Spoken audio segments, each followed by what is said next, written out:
자리에서 일어나셔서 겸손한 마음으로 묵상 기도하심으로 4월 5번째 주일 예배, 4월 마지막 날 예배를 성부와 성자와 성령의 이름으로 시작하겠습니다.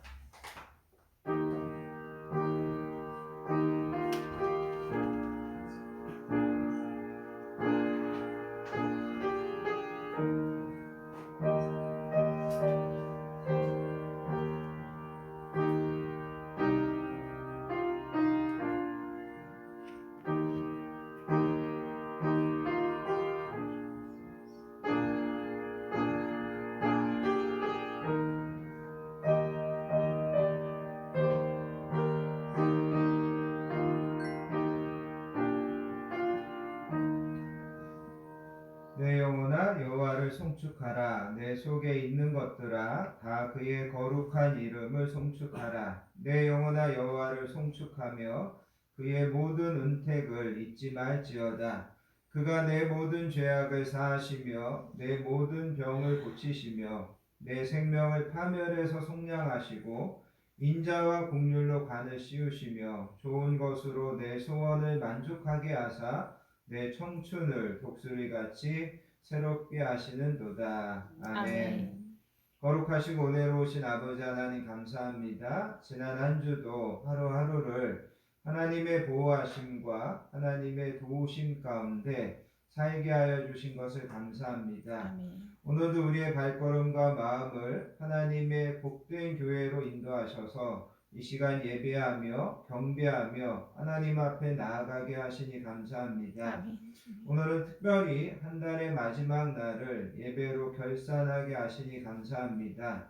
이번 한 달이 모든 것이 감사고 모든 것이 은혜였음을 고백하는 저희들 되게 해주시고 내일부터 시작하는 5월도 하나님께서 선하게 하나님께서 복되게 날마다 인도해 주실 것을 믿으며 승리하는 저희들 되게 해주시기 원합니다. 아멘. 오늘도 예배한 말씀을 통하여서 진리와 생명의 말씀이 저희들에게 들려지고 하나님께서 주시는 영의 양식을 공급받는 시간 되게 해주시기 원합니다. 아멘. 우리들의 가정과 인생에 막혀있고 답답했던 문제들이 있다면 이 예배를 통하여서 풀려지고 낙심하고 지친 영혼들이 있다면 새 힘을 얻는 예배 되게 해주시기 원합니다.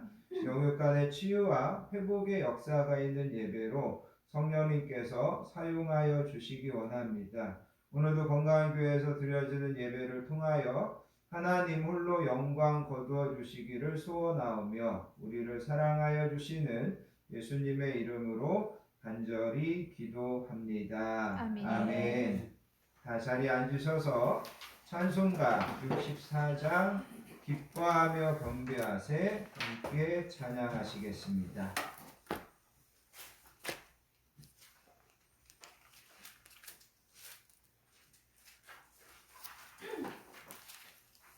찬송가 64장 기뻐하며 경배하세 찬양입니다.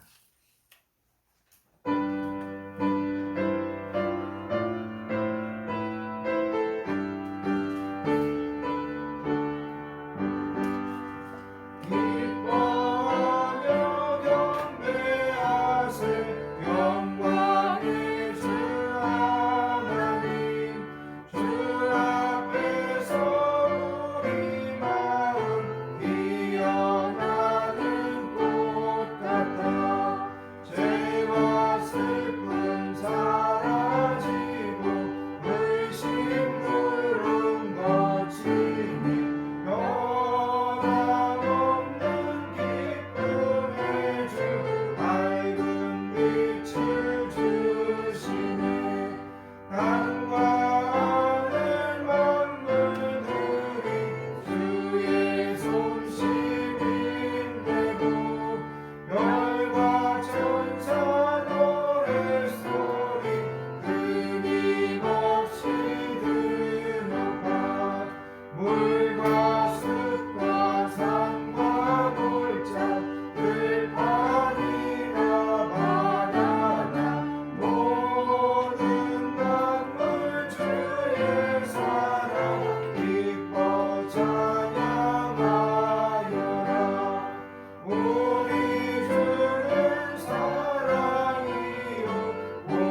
신앙을 하나님께 고백드리겠습니다.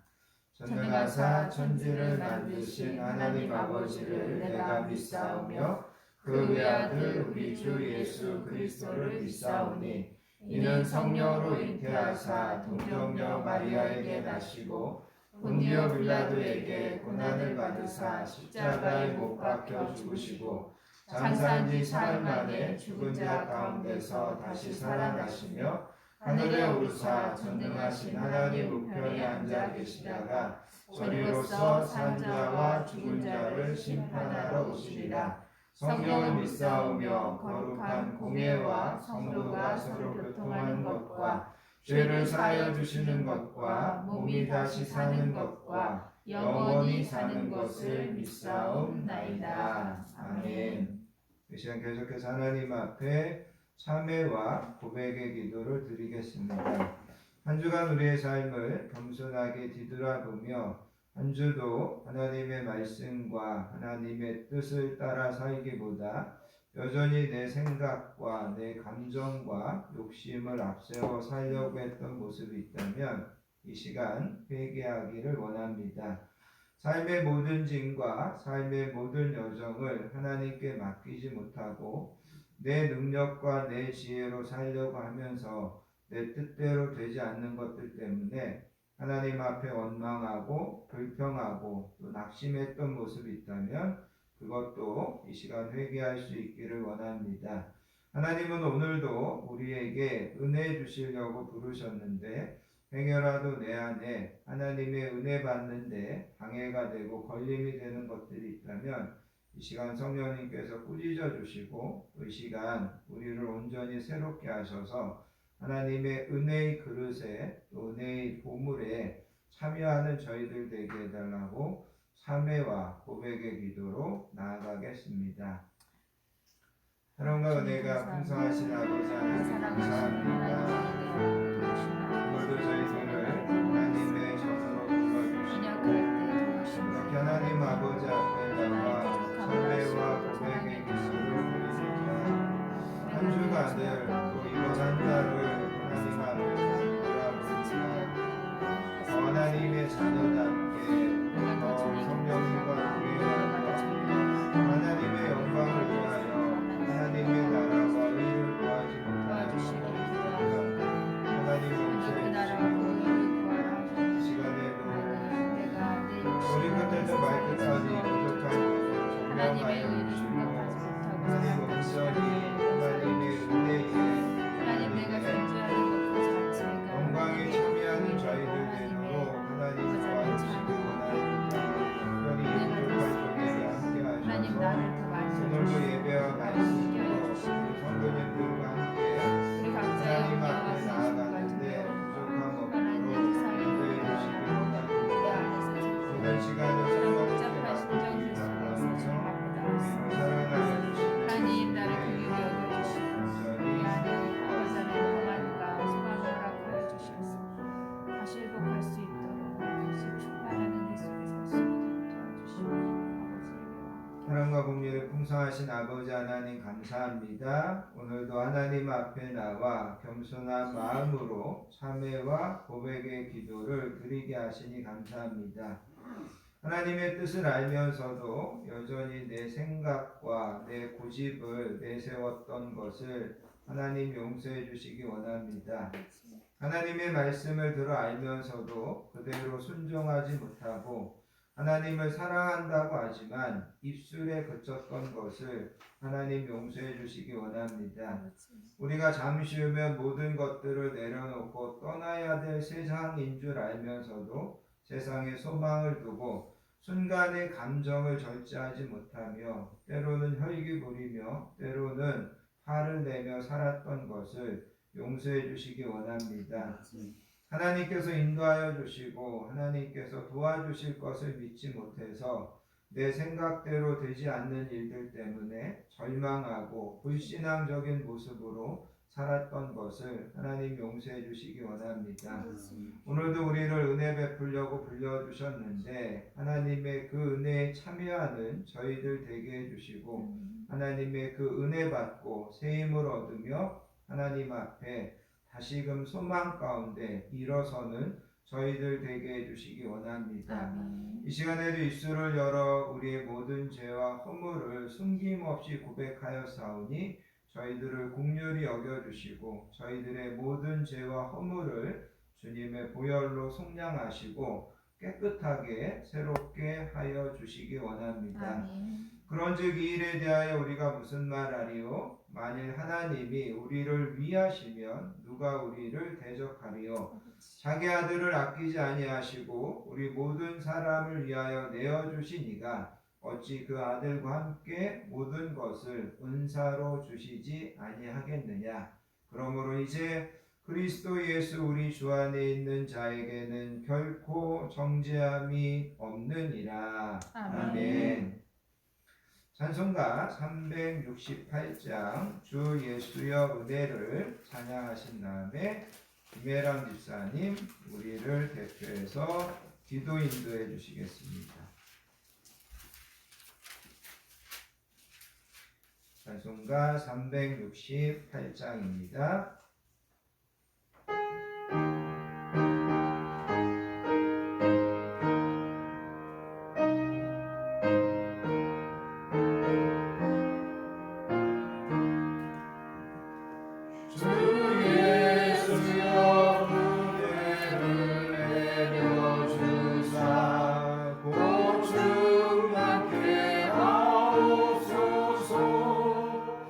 이 주님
경험하게 하시고 즐기고 느끼게 하여 주시니 감사합니다. 아멘. 이 좋은 계절 순수한 마음으로 겸손한 마음으로 예배의 자리에 나왔습니다.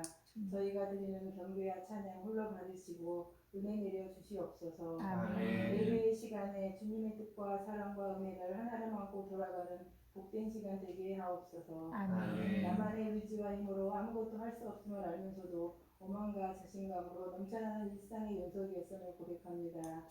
모든 것들이 될 수 있을 거라 자신을 믿고 행했던 일들을 고백합니다.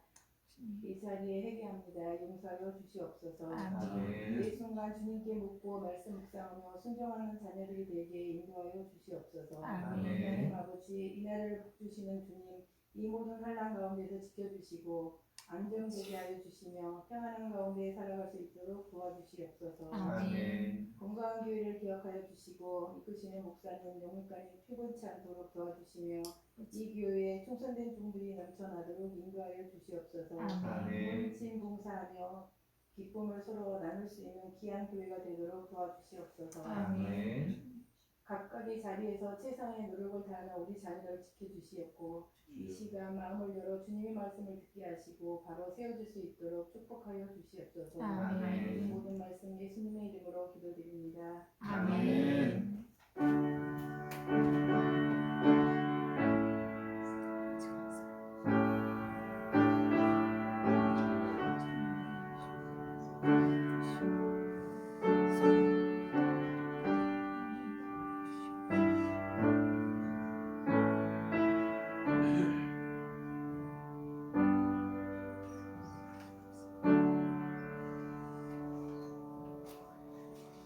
오늘 우리에게 주시는 하나님의 말씀은 누가복음 24장 39절부터 36절부터 49절까지 말씀입니다.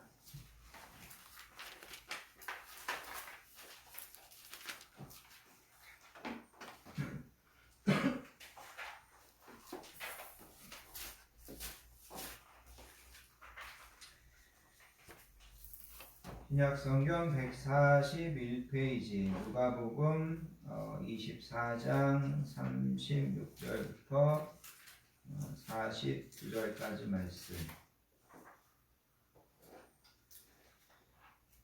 다 찾으셨으면 주신 말씀을 한 목소리로 천천히 받들어서 읽습니다.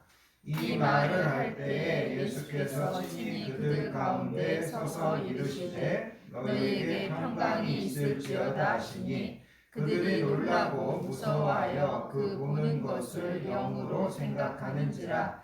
예수께서 이르시되 어찌하여 두려워하며 어찌하여 마음에 의심이 일어났냐. 내 손과 발을 보고 나인 줄 알라. 또 나를 만져보라. 영은 살과 뼈가 없으되 너희 보는 바와 같이 나는 있느니라.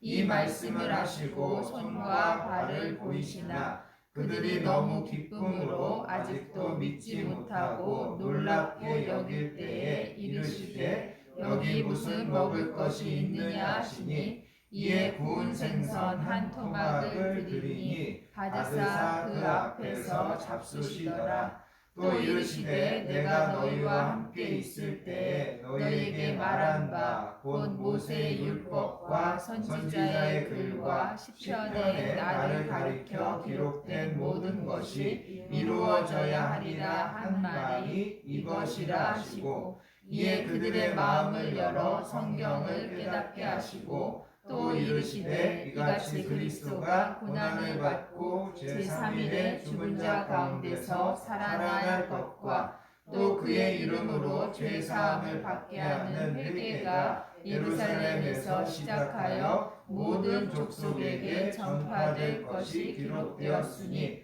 너희는 이 모든 일의 증인이라. 볼지어다 내가 내 아버지께서 약속하신 것을 너희에게 보내리니 너희는 위로부터 능력으로 입혀질 때까지 이 성에 머물라 하시니라. 아멘.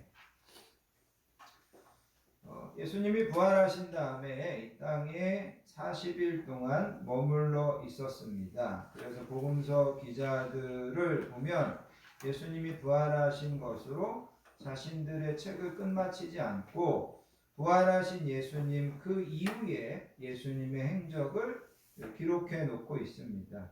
부활 이후 예수님의 행적이 왜 그렇게 중요하냐? 첫 번째는 이 부활 이후 예수님의 행적 자체가 부활의 또 다른 중요한 증거가 되기 때문에 중요합니다. 그 다음에 부활 이후 예수님의 행적이 왜 중요하냐면 예수님은 40일 동안 이 땅에 계시면서 마지막으로 제자들을 가르치시고 제자들을 준비시키는데 이 시간을 활용하십니다. 제자들은 예수님이 십자가에서 죽으신 것을 아직도 이해하지 못하고 있고 오늘 본문에서 보시는 것처럼 예수님의 부활을 아직도 믿지 못하고 있습니다. 그리고 이 죽으시고 부활하셨다고 하는 것이 무슨 의미인지를 모르고 있습니다.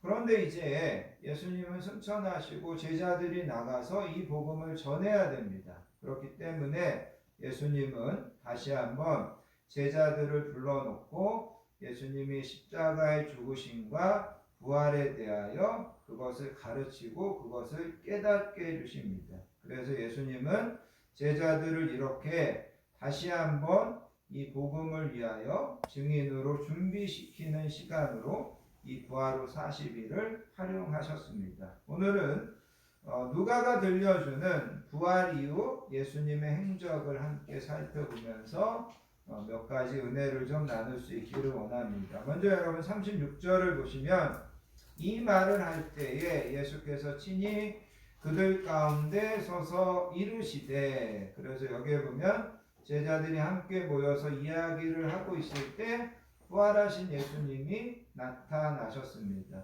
누가는 오늘 우리가 읽은 이 본문을 부활절 저녁에 일어난 사건들처럼 기록합니다. 그리고 누가는 부활 후 예수님의 행적 40일을 그냥 하루에 일어난 사건처럼 이렇게 축약해서 성경에 기록해 놓은 것을 볼 수 있습니다. 아무튼 오늘 본문에 보면 제자들이 서로 모여 있었습니다. 그리고 여기 제자들은 예수님의 11제자뿐만 아니라 예수님을 따르던 여인들까지 다 함께 모여있는 그런 자리였습니다. 그리고 이 사람들은 모여서 뭐라고 있었냐면 예수님이 부활하셨다는 말을 듣고 있었습니다.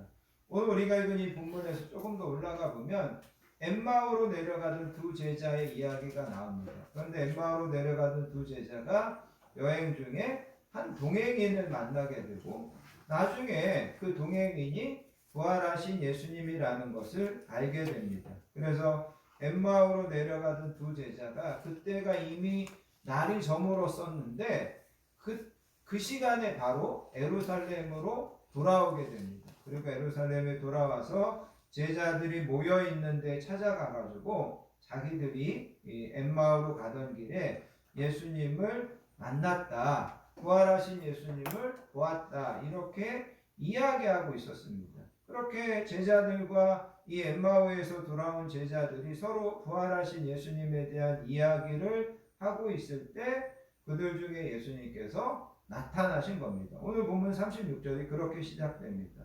자, 그런데 예수님이 나타나셨을 때 여러분 37절을 보시면 이렇게 이야기합니다. 그들이 놀라고 무서워하여 그 보는 것을 영으로 생각했다. 영으로 생각했다라는 말입니다. 39절에서는 예수님이 이렇게 말씀하십니다. 내 손과 발을 보고 나인 줄 알라. 또 나를 만져보라. 영은 살과 뼈가 없으되 너희 보는 바와 같이 나는 있느니라. 여기 영이라는 말이 다른 사본에는 유령이라고 나옵니다. 그러니까 제자들이 예수님, 부활하신 예수님이 자기들 이야기하고 있는데 딱 나타나셨는데 예수님을 유령이라고 생각했다는 거죠. 유령이다. 마태복음 14장에 보면 하루는 제자들이 갈릴리 바다를 건너가고 있었고 예수님은 제자들을 먼저 보낸 다음에 산에 가셔서 기도하고 계셨습니다. 산에서 기도하시던 예수님께서 밤늦게, 그때 마태는 밤 사경이라고 기록하고 있는데 밤 사경이면 새벽 3시에서 새벽 6시 정도의 시간입니다. 근데 그 시간에 예수님께서 산에서 기도하시다가 제자들이 배를 타고 갈릴리 바다를 건너가시는데 그 배로 예수님께서 걸어오셨습니다. 그래서 제자들이 배로 걸어오시는 예수님을 보고 유령이다 그렇게 생각했습니다. 그때 예수님께서 놀라지 마라, 나다, 안심해라 그러면서 예수님께서 제자들에게 다가갔었고, 여러분이 아시는 것처럼 그 이후에 베드로가 예수님에게 부탁해서 예수님 나도 바다 위를 걸어가게 해주십시오. 이런 내용들이 이제 14장에 나오는데, 중요한 것은 제자들은 그때도 예수님을 유령이라고 착각한 적이 있었고, 오늘 우리가 읽은 이 본문에서 부활하신 예수님을 보고 제자들은 유령이라고 생각했습니다. 그러자 예수님께서 제자들에게 자신이 몸을 가진 존재임을 알리시기 위해서 내 손과 발을 봐라 이렇게 말씀하십니다. 성경에 기록되어 있지는 않지만 예수님의 손과 발에는 이때 십자가에 못 박히셨던 못자국과 상처들이 나 있었습니다. 그리고 예수님은 더 나아가서 제자들에게 눈으로 확인할 뿐만 아니라 손으로 나를 만져봐라 이렇게까지 말씀하십니다. 단순히 보는 것과 손으로 만지는 것은 분명히 차이가 있습니다. 만지게 되면 어떤 감각과 감촉을 통해서 대상을 느낄 수 있기 때문이라는 거죠. 만약에 이때 제자들이 예수님을 만져보았다면 예수님은 나와 여러분들의 살처럼 따뜻했을까? 아니면 차가웠을까? 아마 예수님은 따뜻했을 것 같습니다. 아무튼 성경에는 제자들이 직접 예수님을 만져보았는지 만지지 않았는지는 기록되지 않았습니다. 아무튼 예수님께서는 제자들에게 나를 봐라, 그리고 만져봐라, 그리고 영은 살과 뼈가 없지만 나는 이렇게 살과 뼈가 있는 육체다 이렇게 말씀하고 있다라는 거죠. 그리고 여러분, 성경은 나와 여러분들에게 뭐라고 이야기하냐면, 나와 여러분들이 이 땅에 살다가 죽은 다음에 부활하면 우리도 이런 육체를 가지고 몸을 가지고 부활할 거다 이렇게 이야기합니다. 그래서 여러분, 우리가 많은 사람들이 생각할 때 우리가 부활하는 것이 그냥 우리의 영혼만 부활한다고 생각하는데, 예수님이 그렇게 하셨듯이 우리도 몸을 가지고 이 육체를 가지고 부활한다. 성경은 그렇게 가르치고 있습니다. 미국의 조니 에릭슨 타다라고 하는 한 여자분이 있었는데, 그녀가 17살 때 큰 사고를 당해서 목 아래로 전신 마비가 됐습니다. 그래서 그녀는 휠체어를 타고 다닐 수밖에 없었고, 그녀는 교회에 다니면서 믿음으로 자기에게 일어났던 그 끔찍한 사고로 인한 고통을 이겨내려고 애쓰고 있었습니다. 그녀가 이제 휠체어를 타고 교회를 다니면서 이렇게 믿음 생활을 하는데, 교회에 가면서 그녀에게 가끔 곤혹스러운 일이 있었습니다. 그거는 뭐냐면, 목사님들이 설교가 끝난 다음에 다 일어나서 무릎을 꿇으라는 초청이었습니다. 그럼 사람들은 다 일어나서 무릎을 꿇습니다. 그런데 그녀는 무릎을 꿇을 수가 없는 겁니다. 그래서 그녀는 울면서 마음속으로 이렇게 생각했다고 합니다. 내가 천국에 가면 내가 부활한 다리로 가장 먼저 감사의 무릎을 꿇을 거다. 내가 지금은 온몸이 마비되고 근육이 위축되고 무릎은 비틀어지고 어깨 아래로 아무런 감각도 없지만, 부활하게 되면, 내가 새 몸을 가지게 되면 예수님의 발치에 조용히 무릎을 꿇리라. 이런 신앙의 고백을 하더라는 거죠. 그러니까 여러분, 우리가 부활하게 되면 우리의 몸을 가지고 부활합니다. 특별히 좀 전에 이야기한 것처럼 이런 척추를 다친 분들이나 이런저런 질병으로 몸이 불편한 사람들에게는 우리가 이 몸의 부활해 가지고 다시 건강한, 우리 마음껏 활동할 수 있는 몸을 가지고 부활한다고 하는 것은 우리에게 이런 소망을 가지게 한다라는 겁니다. 아무튼 예수님은 부활하셨는데 영만 부활하는 것이 아니라 몸을 가지시고 육체적으로 부활하셨다라는 거죠. 그래서 예수님께서 제자들에게 손과 발을 보이시고 만져봐라 그렇게까지 말씀하셨습니다. 그런데도 여러분 41절에 보면 그들이 너무 기쁨으로 아직도 믿지 못하고 놀랍게 여길 때에 그렇게 이야기합니다. 예수님께서 나를 봐라, 내 손과 발을 봐라, 만져봐라, 그렇게 했는데도 여전히 믿지 못하는 겁니다. 그래서 여러분 41절에 보면 예수님께서 뭐라고 말씀하냐면 여기 무슨 먹을 것이 있느냐, 예수님께서 이렇게 말씀하십니다. 그리고 여러분 42절에 보면 제자들이 구운 생선 한 토막을 드렸습니다. 그리고 43절에 보면 그것을 받으셔서 그 앞에 잡수시더라. 예수님이 자신이 완전한 몸으로 부활하셨다는 것을 다시 한번 확인시켜 주시기 위하여 제자들에게 먹을 것이 있냐 이렇게 말씀하셨고, 제자들이 구운 생선 한 토막을 드렸습니다. 다른 어떤 그 사본에는 제자들이 이때 구운 생선과 꿀을 묻힌 떡도 함께 드렸다 이렇게 이제 기록되어 있는 데도 있습니다. 아무튼 예수님께서 이것을 제자들이 보는 앞에서 잡수셨다라는 거죠. 여러분, 우리나라의 기독교 문화가 들어오기 전에는 우리는 다 조상들에게 제사를 드리는 문화였습니다. 그래서 조상들에게 제사를 드리면서 이 조상들에게 제사를 드리면 귀신이 와서 차려놓은 음식을 먹는다고 생각했습니다. 그래서 제사상에 평상시에 우리가 먹지 못하는 뭐 좋은 고기라든가 생선이라든가 이런 것들을 차려놓았습니다. 그런데 실제 귀신이 온다고 해도 귀신은 먹을까요? 먹지 못할까요? 먹지 못한다는 거죠. 근데 예수님은 부활하신 몸으로 제자들 앞에서 음식을 드셨습니다. 그런데 여러분, 이 음식을 드셨는데 여기서 우리가 한 가지 좀 더 생각해 보기 원하는 게 뭐냐면, 여기 구운 생선 한 토막은 사실은 제자들이 저녁에 먹고 남겨놓은 겁니다. 아까 이야기한 것처럼 뭐 꿀을 묻힌 떡을 드렸다면 그것도 제자들이 먹다가 남겨놓은 겁니다. 제가 이 본문을 이렇게 설교 준비하면서 이런 생각을 했습니다. 이때는 시간적으로 이미 저녁을 먹고 난 이후의 시간입니다. 제자들이 이미 다 식사를 한 이후에 이제 예수님이 나타나신 겁니다. 그런데 제가 생각했던 건 뭐냐면, 예수님이 왜 조금 더 일찍 오셔서 제자들이 저녁을 막 먹을 때 오셔서 제자들하고 함께 저녁 식사를 하시지 왜 늦게 오셨을까? 이런 생각을 해봤습니다. 왜 늦게 오셨는지는 모르겠습니다. 아무튼 성경을 읽으면서 여러분들 이런 질문을 던져보시라는 거죠.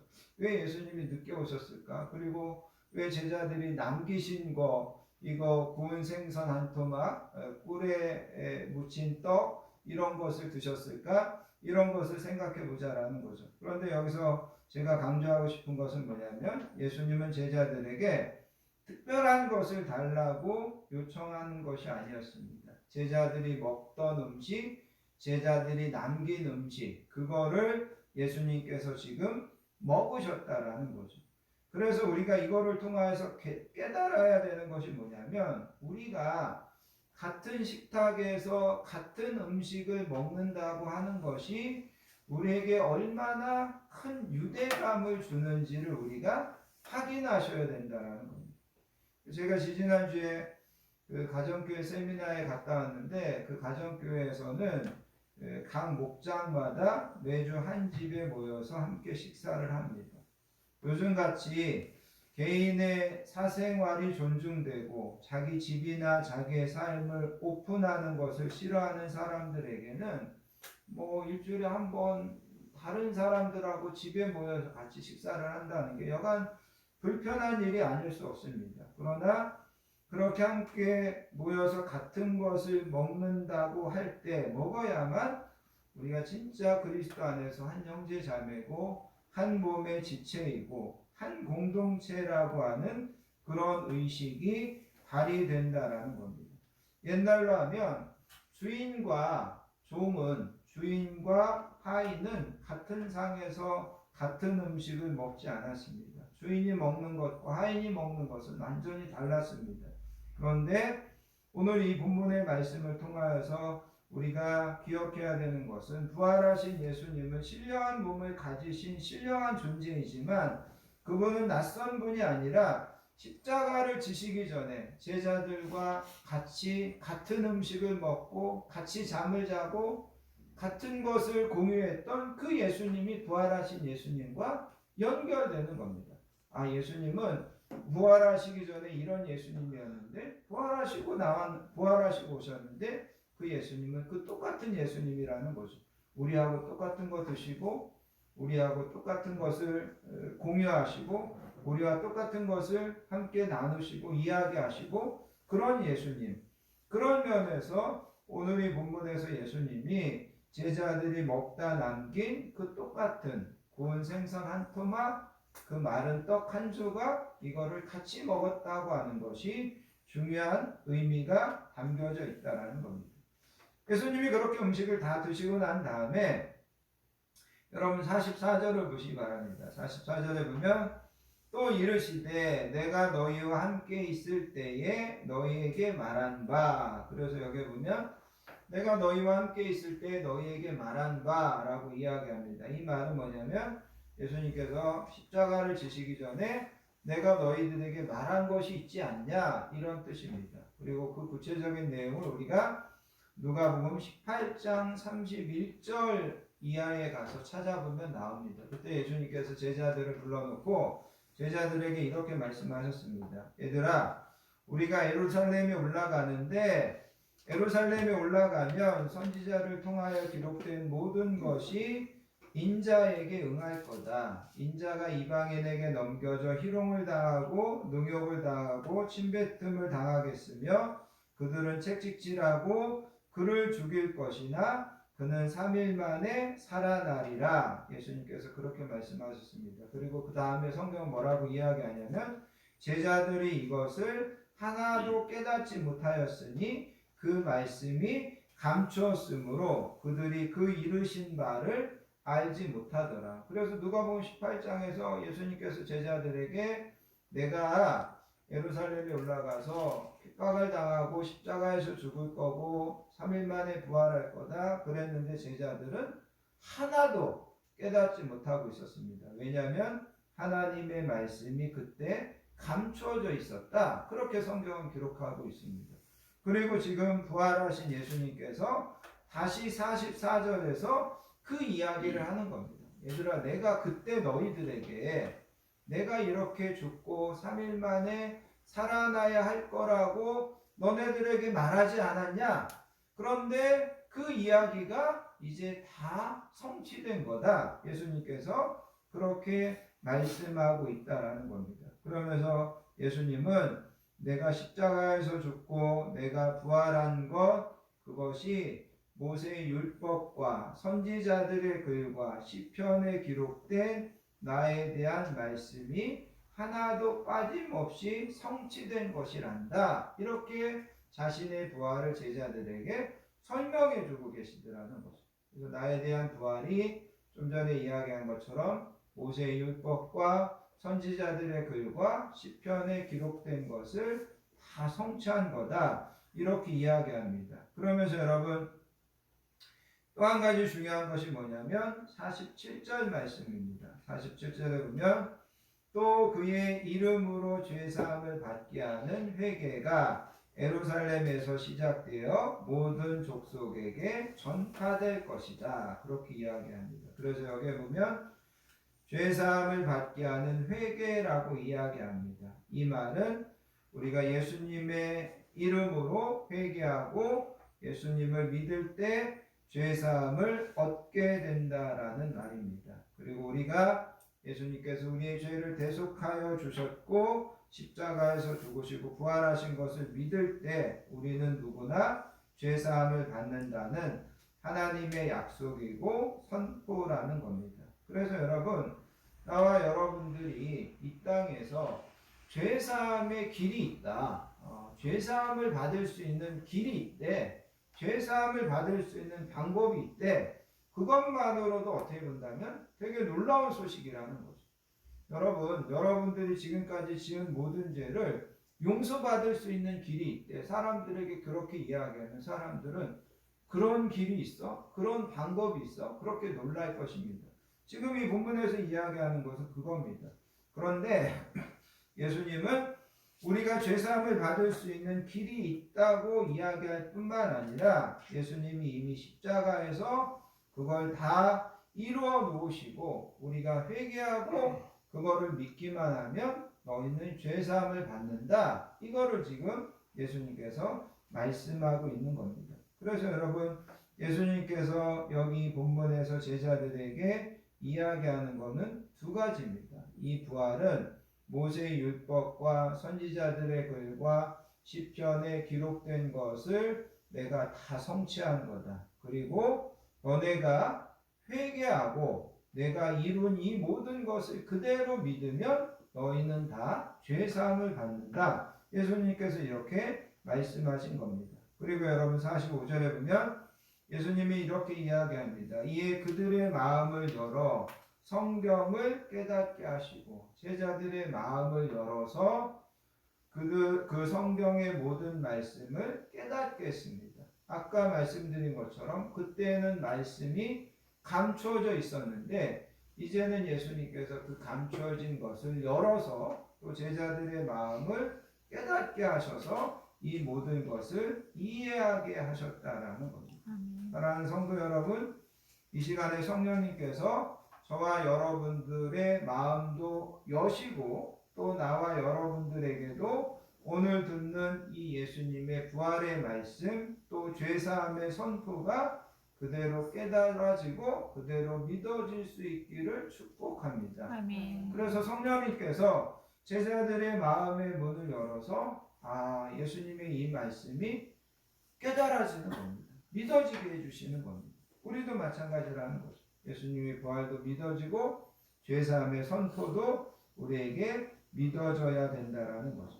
그러면서 여러분 이제 예수님께서 제자들에게 한 가지 명령을 주시고 한 가지 약속을 주십니다. 한 가지 명령은 뭐냐면 여러분 48절에 있는 것처럼 이제 너희는 이 모든 일에 증인이 되라는 겁니다. 증인이 되라. 구체적으로 제자들이 뭐에 대해서 증인이 되냐면 예수님의 가르치심, 예수님의 삶의 증인이 되어야 됩니다. 제자들은 3년 동안 예수님을 따라다녔습니다. 예수님의 가르치심이 얼마나 위대한 가르치심인지, 그분의 삶이 얼마나 희생적인 사랑을 실천하는 삶이었는지, 또 그분이 얼마나 거룩하고 의로운 삶을 살았는지 이거를 사람들에게 증언해야 됩니다. 그 다음에 또 한 가지 예수님의 십자가의 고난과 부활에 대하여 증언해야 되며 예수님의 그 십자가의 고난당하심과 부활로 말미암아 우리가 죄사함 받을 수 있다는 것을 증언해야 되는 겁니다. 그래서 예수님께서 제자들에게 너네는 이제부터 이 모든 일에 증인이 되라 그렇게 이야기합니다. 그런데 이 증인이라고 하는 단어가 원어적으로 보면 순교자라고 하는 단어와 이게 거의 비슷한 단어입니다. 무슨 말이냐면 우리가 증인이 된다고 하는 것은 때로는 순교할 각오까지 순교하면서까지 증인이 되는 것입니다.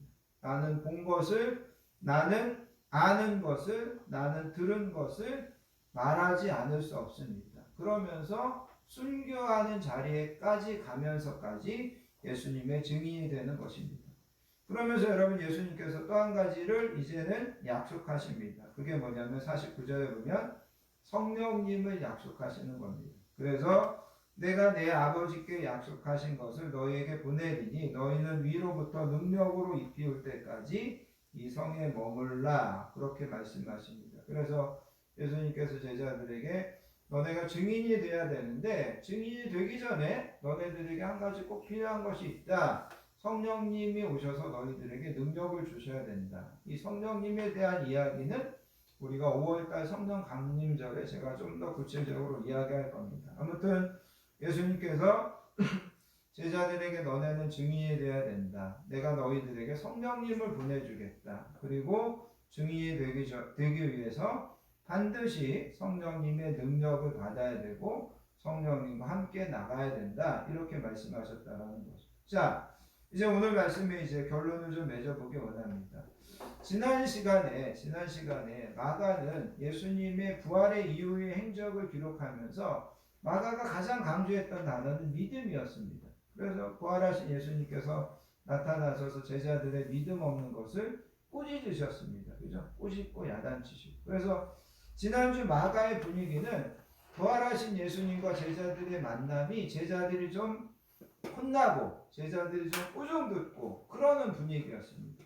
그런데 여러분 오늘 이 누가가 기록하는 예수님이 부활하신 이후에 제자들과 예수님이 만나는 이 44절부터 49절의 이 본문에서 가장 중요한 단어가 뭐냐면, 가장 핵심적인 내용이 뭐냐면 여러분 45절에 있는 겁니다. 뭐냐면 예수님께서 성경을 제자들에게 깨닫게 해주시는 것, 성경을 가르쳐 주시는 것. 그러면서 44절에서도 뭐냐면 이 모든 것은 모세의 율법과 선지자의 글과 시편에 나를 가리켜 기록한 모든 것이 이루어진 거다. 그러면서 여기서도 성경을 강조합니다. 그러면서 47절 끝부분에서도 뭐라고 말씀하냐면 이제 죄사함을 받게 하는 회개가 예루살렘으로부터 시작해서 모든 족속에게 전파될 것이라고 기록되었다. 그러면서 여러분 여기에서 예수님이 계속해서 이야기하는 것은 성경입니다.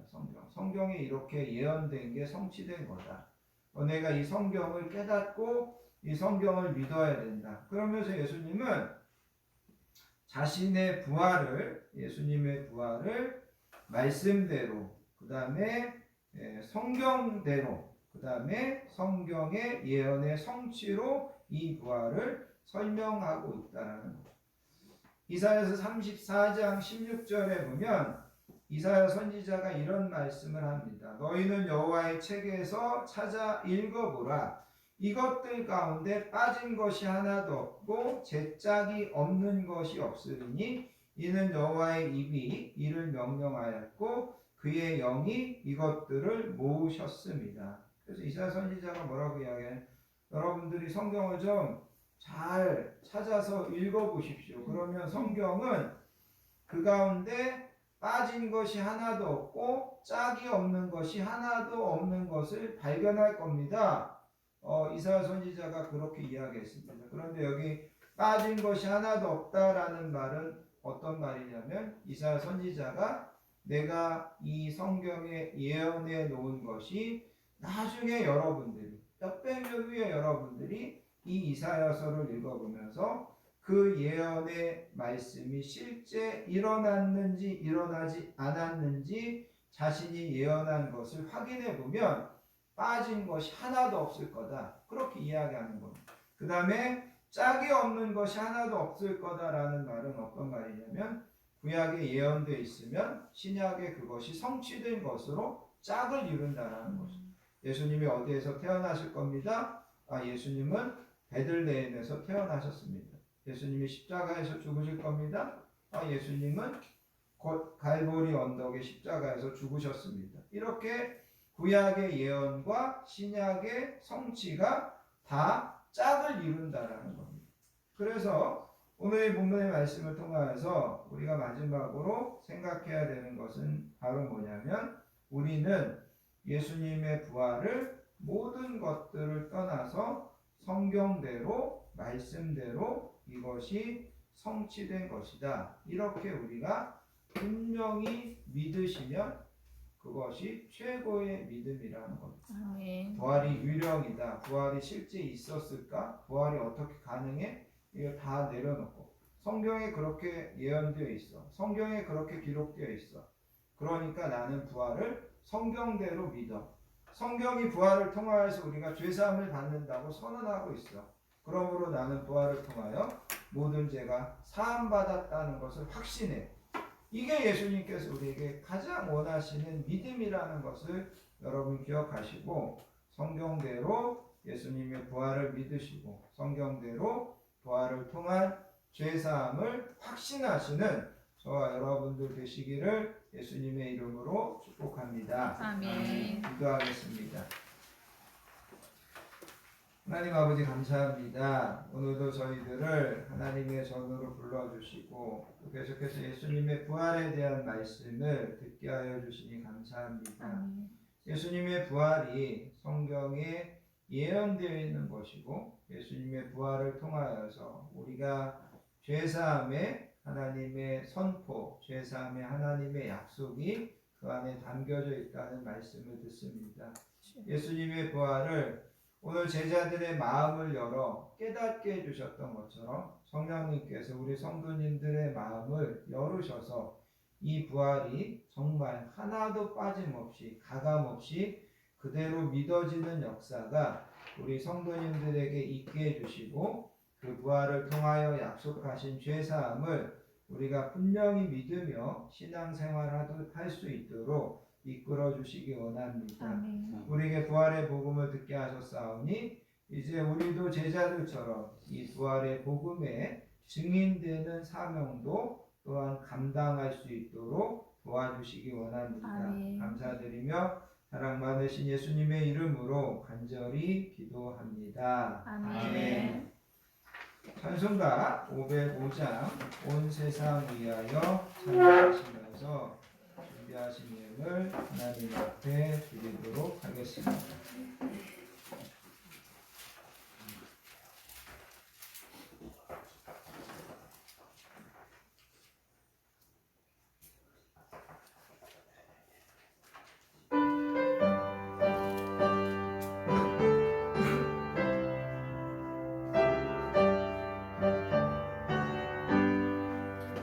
온 세상 위하여 나 복음 전하리 만 백성 모두 나와서 주 말씀 들으라 죄 중에 빠져서 헤매는 자들아 주님의 음성 듣고서 너 구원 받으라 전하고 기도해 매일 증인 되리라 세상 모든 사람 다 듣고 그 사랑을 도록 온 세상 위하여 이 복음 전하리 저 죄인에게 하고서 주 예수 믿으라 이 세상 구하려 주 돌아가신 것 나 증거하지 않으면 그 사랑 모르리 전하고 기도해 매일 증인 되리라 세상 모든 사람 다 듣고 그 사랑을 도록 온 세상 위하여 주의 임하니 주 예수 이름이 믿어 이 복음 전하자 먼 곳에 나가서 전하지 못해도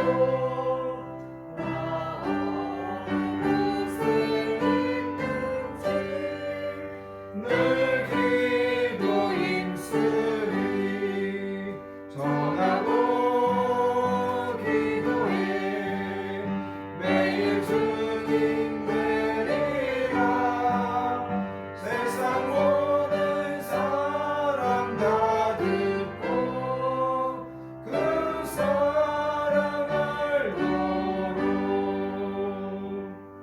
아멘. 교회와 성도의 소식을 함께 나누도록 하겠습니다. 한 주도 건강하게 지켜주시고 평안함으로 인도해 주신 하나님의 은혜와 사랑에 감사드리며 오늘도 복되고 귀한 예배에 나오신 모든 분들을 예수님의 사랑으로 환영하고 축복합니다. 옆에 계신 분들하고 인사하겠습니다.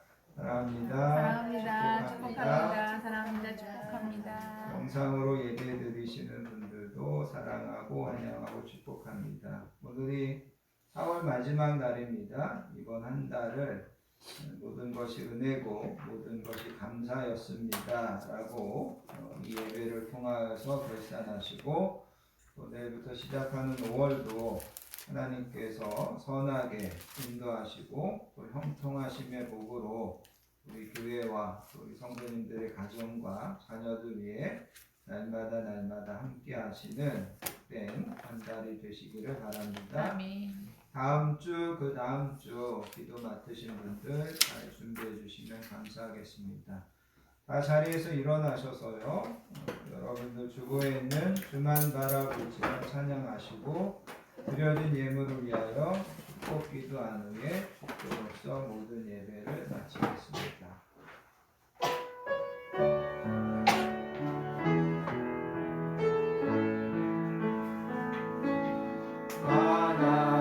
하나님의 사랑을 사모하는 자 하나님의 평안을 바라보는 자 너의 모든 것 창조하신 우리 주님이 너를 얼마나 사랑하시는지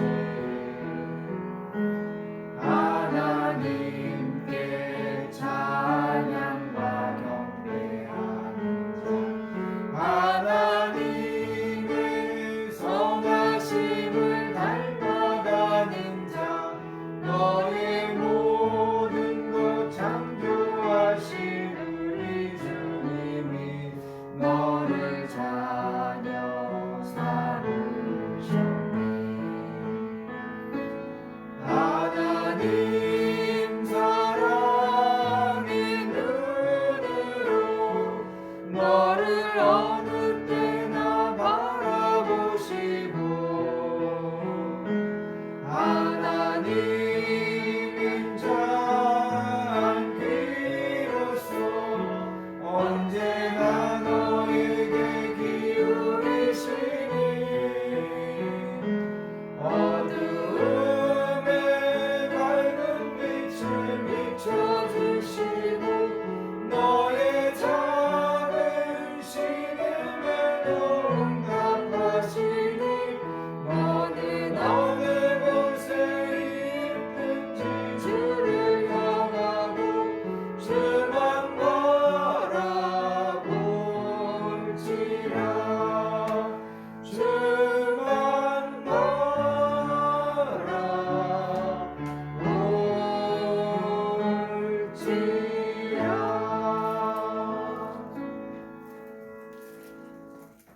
하나님 4월의 마지막 날을 하나님 앞에 나와 예배로 구별하여 드리며 이번 한 달을 믿음 안에서 하나님의 은혜로 감사로 잘 결산하게 하여 주시니 감사합니다. 아멘. 이 시간에도 하나님 앞에 우리의 소원과 기도 제목과 사랑과 정성을 담아 귀한 예물 올려드립니다. 하나님 기쁘게 받으시고 하나님 5월 한 달 동안 하나님 우리 가정과 우리 교회와 우리 성도님들의 사업과 또 자녀들에게 날마다 선하고 평탄하고 형통하게 하나님께서 만배로 갚으시고 하나님께서 성경에 약속하신 대로 축복하여 주시는 복된 세 달이 되게 해주시기를 원합니다. 아멘.